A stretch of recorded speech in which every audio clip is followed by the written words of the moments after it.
देख रहे हैं कैपिटल टीवी बिहार का स्पेशल शो चुनावी चौसर और मैं हूं आपके साथ आत्मजा। देखिए, पिछले दिनों बिहार की राजनीति में दो बड़ी घटना घटी। एक तो ईडी की छापेमारी हुई गुलाब यादव के यहाँ और आईएएस अधिकारी संजीव हंस के यहाँ, जो कि नीतीश कुमार के बेहद करीबी बताए जाते हैं।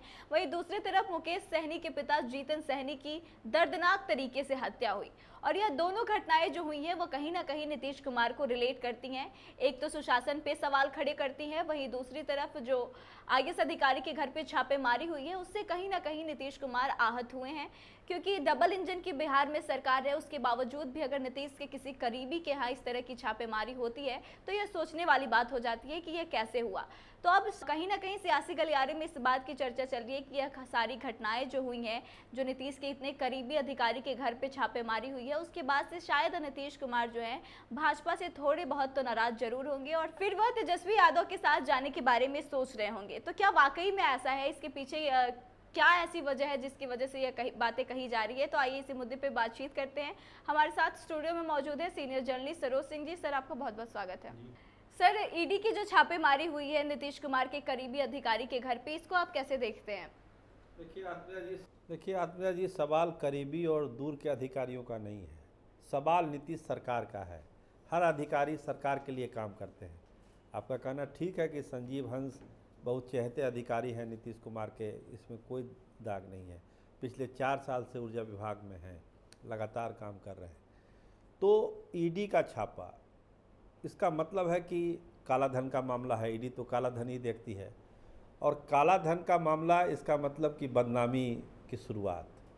तो एक नीतीश के एक ट्रिंगल बनाइए आप कि नीतीश के चहेते अधिकारी, ईडी का छापा, काला धन का मामला, तो कहीं ना कहीं से नीतीश कुमार के दामन पर भी छींटे पड़ते हैं बदनामी के।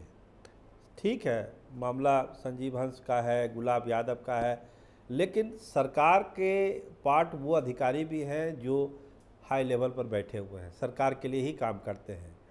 तो नीतीश कुमार की अपनी छवि को लेकर इतने ज़्यादा संवेदनशील हुआ है, सभी लोग जानते हैं। और इस तरह के छापा अचानक पड़ना, 17 ठिकानों पर छापा पड़ना, कहीं ना कहीं से नीतीश कुमार को बहुत ही समझिए कि अच्छी स्थिति में नहीं रख रहा है। तो नीतीश कुमार का गुस्सा वाजिब है। क्या सही है, क्या गलत है, ईडी के छापे से क्या निकलेगा नहीं निकलेगा, ये तो बाद में पता चलेगा। लेकिन फिलहाल जो नुकसान होना चाहिए था नीतीश कुमार के इमेज को, वो नुकसान तो हो गया, इसमें तो कहीं डाउट नहीं है। और जो कहते हैं कि एक रिश्ता हमेशा खुला रखते हैं, एक दरवाज़ा नीतीश कुमार खुला रखते हैं, तो ये सब चीज़ें एक आधार बनाती है नीतीश कुमार को फैसला लेने के लिए। बहुत सारे इशू हैं जो नीतीश कुमार को आधार बनाती है। अभी तो उस पर हम लोग डिस्कशन करेंगे आगे कि आरक्षण वाला मुद्दा कैसे एक आधार है। सर, जैसा कि आप कह रहे हैं कि नीतीश कुमार एक दरवाजा खुला रखते हैं, लेकिन राजद की तरफ से काफ़ी ज़्यादा आक्रामक तेवर अपनाया जा रहा है नीतीश कुमार को लेकर। हमलाबाजी जो है, अभी जो मुकेश सहनी के पिता की हत्या हुई है उस पर की जा रही है, तो फिर यह दरवाज़ा खुला कैसे है? देखिए, बयानों पर मत जाइए। जब पिछले बार जब आरजेडी को छोड़ के चले आए थे भाजपा की तरफ, तो एक दिन पहले ही तक भाजपा के जो नेता हैं नीतीश कुमार पर बरस रहे थे। तो ये राजनीतिक बयानबाजी, आरोप प्रत्यारोप चलते रहता है सियासत में, लेकिन अंदर खाने जो तैयारी होती है उस पर हम लोग बात कर रहे हैं कि अंदर खाने क्या हो रहा है। क्या नीतीश कुमार के मन में, दिल में कोई खटास आ गई है?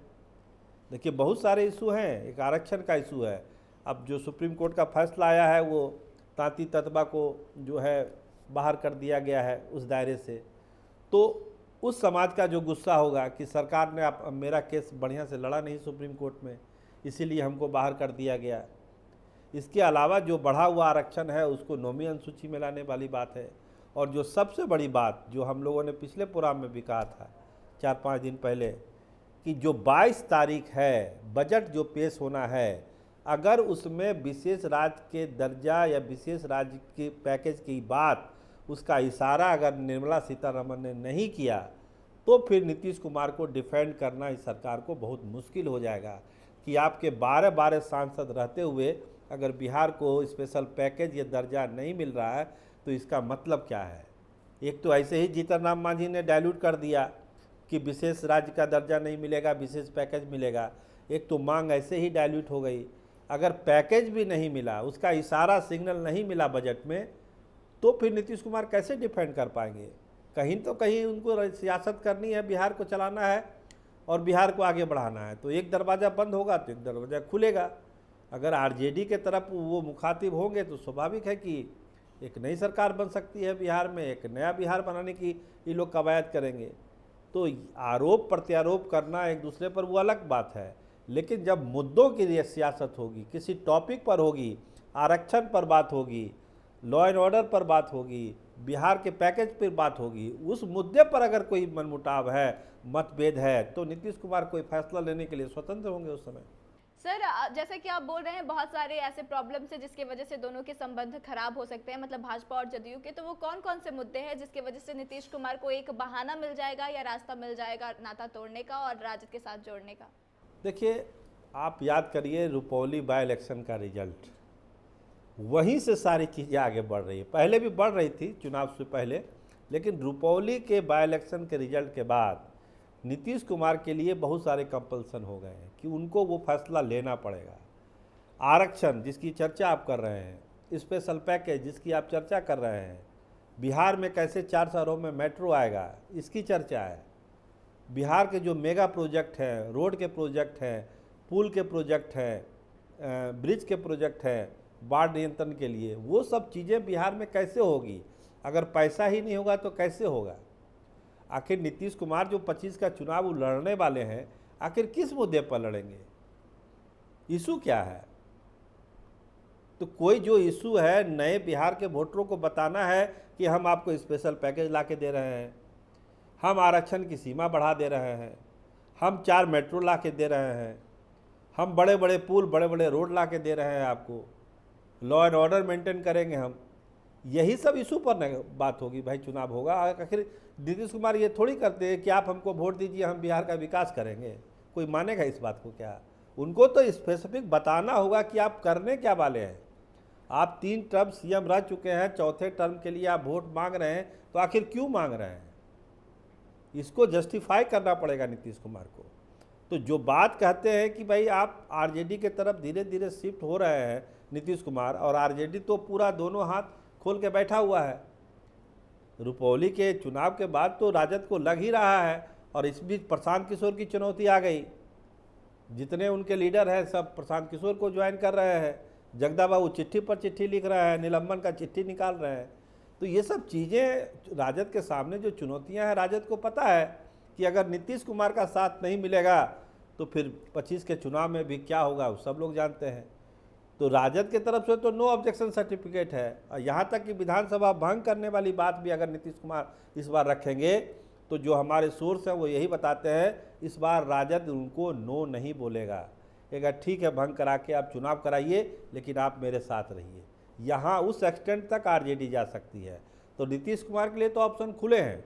और जिस तरह से भाजपा की ये सब जैसे ईडी वाली कार्रवाई और तमाम चीज़ें हो रही है, बजट में क्या होता है इस 22 तारीख को पता चलेगा। ये जो परिस्थितियां बन रही है ये नीतीश कुमार को इस बात के लिए तैयार कर रही है कि आप कोई भी फैसला ले सकते हैं, और हमको लगता है कि अगर चीज़ें उनके अनुकूल नहीं हुई तो कोई बड़ा फैसला भी नीतीश कुमार ले सकते हैं। सर, क्या आपको लगता है कि जब से लोकसभा में समर्थन नीतीश कुमार अपना दे दिए उसके बाद से कहीं ना कहीं भाजपा नीतीश कुमार को फॉर ग्रांटेड ले रही है?